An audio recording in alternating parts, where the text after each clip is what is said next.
Uy! 85 pesos ang dagdag sahod ng mga manggagawa sa NCR. Sa unang tingin, wow! Pero pag kinumpute mo, wow yun lang? Ka rin. Anong say ng mga manggagawa dyan?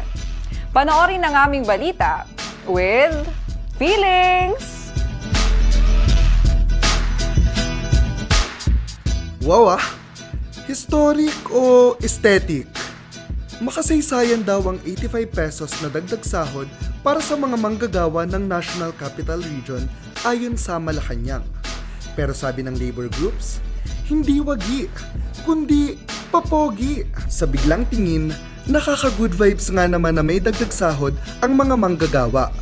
Pero pag sinuri na ang wage hike, yikes! Negative aura! Ayon sa Kilusang Mayo 1, malayong-malayo ang 85 pesos sa tinatayang living wage sa Metro Manila. Kapos pa rin ang halos 500 pesos para matugunan ang bare minimum na pangangailangan ng isang pamilya. Sa taya ng ibon, 1,279 pesos ang kailangan ng isang pamilyang nakatira sa NCR para ma-afford ang basic needs nila. So, 695 plus 85 minus 1,279. Tapos! Dagdag pa ng grupong Gabriela, kakainin lang ang dagdag 85 pesos ng 12% VAT at sumisirit na presyo ng pagkain, pamasahe, renta at kuryente. Simot agad? But wait! There's more! Hindi naman one time na ibibigay ang dagdag na 85 pesos. Gaya ng iba pang wage hikes, installment ang pagbibigay nito. Kaya, wait muna ang mga manggagawa bago makuha ang buong halaga. Di ba paghulugan may dagdag na interest dapat? Pagsasahod wali? Ano bang say ng mga manggagawa rito? Sobrang kulang. Hindi pa nila binigay ng buo. Bibigay nila yung kalahati lang, kasi yung 25 pesos sa January.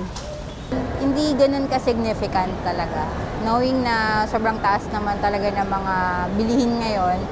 Kung hindi bababa yung presyo ng bilihin, tapos 85 pesos lang yung ibibigay nilang taas dagdag sa sahod, di po siya sasapat. Ayon sa KMU, sadly, hindi kapakanan ng manggagawa ang inuuna ng pamahalaan, kundi ng employer at negosyante. Kaya naman sabi ng grupo, tuloy pa rin ang sigaw nila para sa 1,200 pesos na National Minimum Wage Bill. Hindi raw yan papogi o pa-aesthetic, kundi genuine na agapay sa mga manggagawang bumubuhay sa ekonomiya. Yes, para sa ekonomiya. O siya, hanggang sa susunod na balita. With feelings! I live in it, breathe in it. It's more than just me, I believe in it. I'm holding in one.